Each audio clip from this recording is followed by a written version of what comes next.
El punto primero del artículo 52 clasifica las entidades instrumentales de la Junta de Andalucía. Es un artículo muy frecuente en exámenes porque basta con recordar la clasificación. Después, en sucesivos artículos, iremos desarrollando cada una de ellas. Pero ahora, de momento, basta con la clasificación y saber en qué consiste cada una de ellas. La entidad instrumentales se divide en dos grandes grupos. Por un lado tenemos las agencias y por otro lado tenemos las entidades instrumentales privadas, que aunque forman parte del sector público andaluz, se organizan principalmente conforme al derecho privado. Estas entidades se dividen en dos tipos: sociedades mercantiles del sector público andaluz, que son empresas cuyo capital pertenece total o mayoritariamente a la Junta de Andalucía o a otra entidad de su sector público. Por ejemplo, una empresa pública creada para gestionar infraestructuras o prestar determinados servicios. Y las fundaciones del sector público andaluz, que son fundaciones creadas o controladas por la Junta de Andalucía para desarrollar actividades de interés general y no tienen ánimo de lucro. Por ejemplo, una fundación pública dedicada a la investigación, la cultura o la cooperación. El punto segundo de este artículo 52 establece que las agencias son entidades de derecho público creadas para realizar funciones de la Administración. Las agencias son personas jurídicas de derecho público y tienen identidad propia y pueden actuar en su propio nombre. Pueden, por ejemplo, firmar contratos, gestionar un presupuesto, tener bienes, contratar personal, según la normativa aplicable. Por ejemplo, una agencia pública firma un contrato para adquirir equipos informáticos. El contrato lo firma la agencia, no directamente la consejería. Las agencias forman parte de la administración institucional, es decir, son organismos creados por la Junta para ayudarle a desarrollar sus funciones. Aunque tengan personalidad jurídica propia, dependen de la Junta de Andalucía y no son administraciones independientes. Por ejemplo, la Consejería de Salud crea una agencia para gestionar determinados servicios sanitarios. La agencia tiene personalidad jurídica propia, depende de la Consejería de Salud y no actúa por libre ni deja de formar parte del sector público andaluz. Como regla general, las agencias deben seguir las mismas normas y principios que rigen para la administración de la Junta de Andalucía. Es decir, deben respetar aspectos como legalidad, transparencia, eficacia, servicio al interés general, responsabilidad en la gestión, etc. Por ejemplo, si la ley exige que la Administración actúe con objetividad y eficacia, una agencia también debe hacerlo. Aunque las agencias siguen las reglas generales de la Administración, tienen algunas normas especiales que solo se aplican a ellas y que se regulan en el capítulo 2 de esta Ley de Administración de la Junta de Andalucía. Por ejemplo, la ley puede establecer reglas específicas sobre su organización, funcionamiento, régimen económico, personal, etc. El punto tercero del artículo 52 establece una diferencia fundamental entre la agencia y las entidades instrumentales privadas. Aunque forman parte del sector público andaluz, las sociedades mercantiles y las fundaciones tienen personalidad jurídica privada y no pública. Esto implica que, en muchos aspectos, se rigen por el derecho privado, aunque pertenezcan al sector público. Por ejemplo, una fundación pública dedicada a la investigación o una sociedad mercantil pública que gestiona infraestructuras tienen personalidad jurídica privada. Dichas entidades no podrán disponer de facultades que impliquen ejercicio de autoridades, ya que son potestades que solo pueden ejercer las administraciones públicas o las entidades a las que la ley se le atribuye. Algunos ejemplos son imponer multas, dictar sanciones, conceder o denegar licencias, expropiar bienes u obligar a un ciudadano a cumplir una resolución administrativa. Como las sociedades mercantiles y las fundaciones tienen personalidad jurídica privada, nunca pueden ejercer esas potestades. Lo que sí pueden hacer una sociedad mercantil pública es contratar trabajadores, comprar autobuses, firmar contratos con proveedores o gestionar un servicio de transporte. Sin embargo, no puede imponer una multa a un ciudadano, retirar una licencia administrativa, dictar una resolución administrativa obligatoria o iniciar una expropiación por sí misma. Esas actuaciones corresponden a una administración pública o a una entidad con potestad administrativa. El punto 4 del artículo 52 regula cuándo hace falta la autorización del Consejo de Gobierno para participar en otra entidad. Es obligatorio que el Consejo de Gobierno de la Junta de Andalucía dé su autorización antes de realizar determinadas formas de participación. Sin esa autorización no puede llevarse a cabo. Una fórmula de participación es cualquier forma en la que la Junta o una de sus entidades pasa a formar parte o a colaborar con otra entidad. La expresión no reglada significa que esa forma de participación no está expresamente prevista o regulada por una ley. Es decir, se trata de una modalidad nueva o distinta de la que la normativa ya contempla. Esto afecta tanto a las consejerías como a las agencias, a las sociedades mercantiles públicas y a las fundaciones públicas. Todas ellas necesitan esa autorización si quieren utilizar una fórmula de participación no prevista en la ley. Si la forma de participación ya está regulada por una ley, no hace falta esa autorización especial por ese motivo. Por ejemplo, una consejería quiere crear una forma de colaboración con una entidad privada que no aparece regulada en ninguna ley. Antes debe obtener la autorización del Consejo de Gobierno.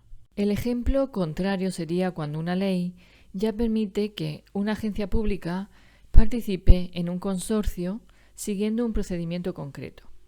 Como esa forma de participación ya está prevista legalmente, no se necesita esa autorización, aunque sí habrá que cumplir los requisitos que establezca esa ley. Pasamos a estudiar el artículo 52 bis, que significa que una entidad pública del sector público andaluz puede cambiar de forma jurídica sin dejar de ser una entidad pública, siempre que respete las reglas establecidas en la ley. La agencia tiene unas normas especiales para transformarse, reguladas en el artículo 59. Este artículo 52 bis que estamos estudiando se aplica al resto de entidades, salvo esas reglas específicas. Se refiere a 3 tipos de entidades públicas: agencias, sociedades mercantiles públicas y fundaciones del sector público. Estas entidades pueden convertirse en otro tipo de entidades instrumentales de la Junta de Andalucía si así se decide legalmente. Vamos a ver algunos ejemplos. Una fundación pública dedicada a la investigación sanitaria se reorganiza porque la Junta de Andalucía considera que funcionará mejor como una agencia pública. Por lo tanto, antes era una fundación pública y después se convierte en una agencia pública. La actividad puede seguir siendo la misma, pero cambia la forma jurídica y el régimen de funcionamiento. Otro ejemplo sería una empresa pública andaluza que gestiona infraestructura y que deja de operar como una sociedad mercantil y pasa a ser una agencia administrativa. Por lo tanto, antes era una sociedad mercantil pública y después es una agencia administrativa. Por último, tenemos el ejemplo de una agencia que desarrolla una actividad con un marcado carácter empresarial y se transforma en una sociedad mercantil pública. Por lo tanto, antes era una agencia y después se convierte en una sociedad mercantil del sector público andaluz. El apartado segundo de este artículo 52 bis explica cómo se realiza esa transformación y qué efectos tiene. La entidad sigue siendo la misma, no desaparece ni se crea una nueva desde cero. Por ejemplo, una fundación pública se transforma en una agencia pública. Sigue siendo la misma organización, con el mismo patrimonio y las mismas actividades. Solo cambia su forma jurídica. Todo se transmite de una sola vez. Los activos, que sería todo lo que posee la entidad, edificios, vehículos, dinero, equipos, derechos de cobro, etc. Y los pasivos, que es todo lo que debe, préstamos, facturas pendientes, deudas, obligaciones, etc. Por ejemplo, una sociedad mercantil pública tiene un edificio, 10 vehículos, 3 millones de euros y un préstamo bancario. Al transformarse en una agencia pública, todo ese patrimonio y esas deudas pasan íntegramente a la entidad transformada. La sucesión universal significa que la nueva forma jurídica hereda automáticamente todos los derechos y todas las obligaciones. No hay que firmar un contrato nuevo para cada caso. Por ejemplo, antes de la transformación se lleva a cabo los contratos de limpieza, los contratos de suministro eléctrico, subvenciones concedidas, una deuda con un proveedor, y después de la transformación esos contratos siguen vigentes, las subvenciones continúan, las deudas siguen existiendo y todo pasa automáticamente a la entidad transformada. Si la entidad tenía una deuda o un préstamo, las condiciones no cambian. Vamos a ver otro ejemplo. Imaginaros un préstamo por un importe de 2 millones de euros a un interés de 2,5% y vence el año 2032. Tras la transformación sigue siendo de 2 millones, el interés sigue siendo del 2,5% y el vencimiento continúa siendo en el año 2032. No se pueden modificar esas condiciones solo porque la entidad haya cambiado de forma jurídica. La transformación no permite dar por terminados los contratos o relaciones jurídicas. Otro ejemplo sería el de una empresa que tiene un contrato de mantenimiento durante 5 años con una fundación pública. La fundación se transforma en una agencia. La empresa no puede decir que como ya no es una fundación, se da por terminado el contrato. El contrato sigue siendo válido porque la transformación no rompe las relaciones jurídicas existentes. El punto tercero de este artículo 52 bis establece que la transformación de la entidad no se hace automáticamente, sino que debe aprobarse mediante un decreto del Consejo de Gobierno, después de que emitan un informe las consejerías competentes. Ese cambio implica varias consecuencias. En primer lugar, la adaptación de la organización y de los recursos, es decir, la entidad tendrá que reorganizar el personal, por ejemplo, quién trabaja y cómo se organiza. Los medios materiales, edificios, equipos, vehículos, etc. Y los recursos económicos, presupuesto y financiación. Por ejemplo, un organismo autónomo se transforma en una agencia pública empresarial. Como la nueva entidad funciona de forma distinta, puede reorganizar departamentos, cambiar la distribución del presupuesto o modificar la estructura de los servicios. La otra consecuencia sería la integración del personal. Todos los trabajadores pasan a formar parte de la nueva entidad. Si es necesario cambiar su puesto o la forma en que se incorpora, se hará conforme a las normas sobre movilidad de funcionarios o de personal laboral. Por ejemplo, imaginaros un funcionario que trabajaba en el antiguo organismo sigue trabajando en la nueva entidad. Un empleado laboral también se integra en la nueva entidad respetando su régimen laboral. Cada trabajador conserva el régimen jurídico que ya tenía. O por ejemplo, si eres funcionario, sigues siendo funcionario y se te aplica la normativa de función pública. Si eres personal laboral, sigues siendo personal laboral y se aplica el Estatuto de los Trabajadores y el convenio correspondiente. El simple hecho de transformar la entidad no hace funcionario al personal que no lo era antes. Por ejemplo, María es personal laboral indefinido en una agencia pública. La agencia se transforma en otro tipo de entidad pública. María sigue siendo personal laboral. No adquiere la condición de funcionario por ese cambio. Para ser funcionario habría que superar el procedimiento legal correspondiente, es decir, oposición, concurso-oposición u otro sistema previsto por la ley. Hay que tener en cuenta que la transformación no puede utilizarse para aumentar el coste total de los salarios de la entidad y que la masa salarial es el importe total que la entidad destina a pagar los sueldos de todos sus empleados. Imaginaros que antes de la transformación había 100 trabajadores y el coste total anual en salario era de 4 millones de euros. Después de la transformación se pueden redistribuir puestos o cambiar la organización, pero el coste total de los salarios no puede aumentar por el hecho de la transformación. No se puede pasar, por ejemplo, de 4 millones a 4 millones y medio, únicamente porque la entidad haya cambiado de naturaleza jurídica. El punto 4 del artículo 52 bis establece que antes de aprobar el decreto que transforma una entidad pública, debe elaborarse una memoria explicativa. Esa memoria sirve para justificar y para evaluar las consecuencias del cambio. El borrador del decreto no puede presentarse solo.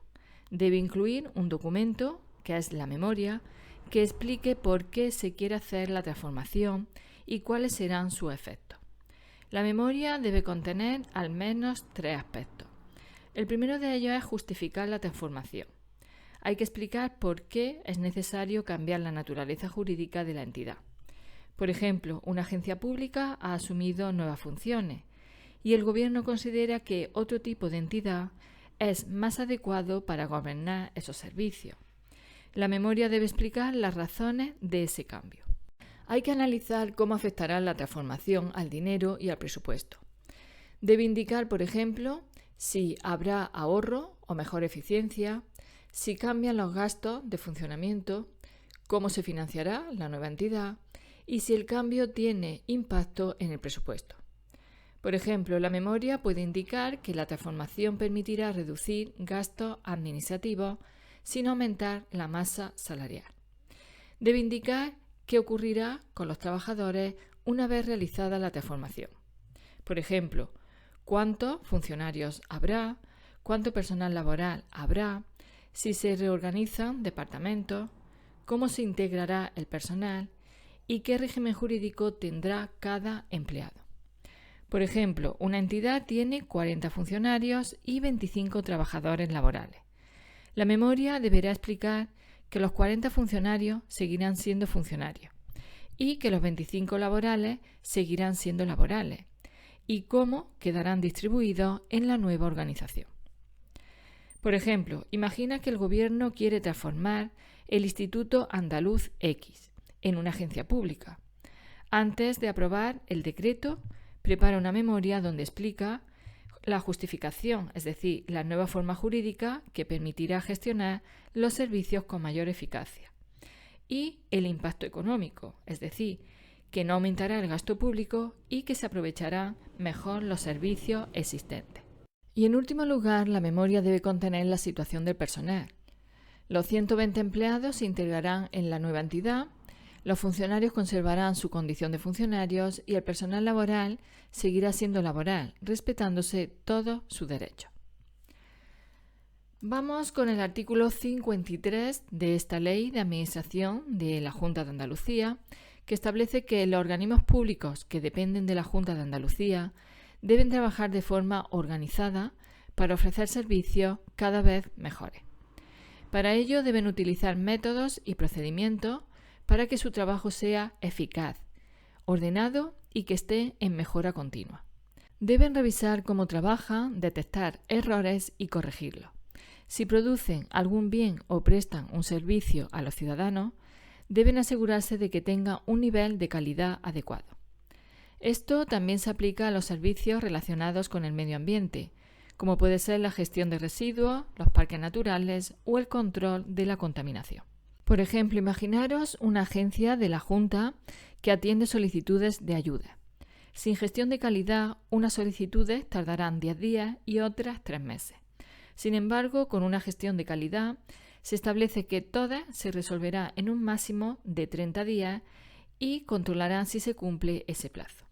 Otro ejemplo sería un hospital que depende de la Junta y revisa periódicamente los tiempos de espera, la limpieza, la realidad de los pacientes, la seguridad de los medicamentos, etc. Y si detecta problemas, aplicará mejoras.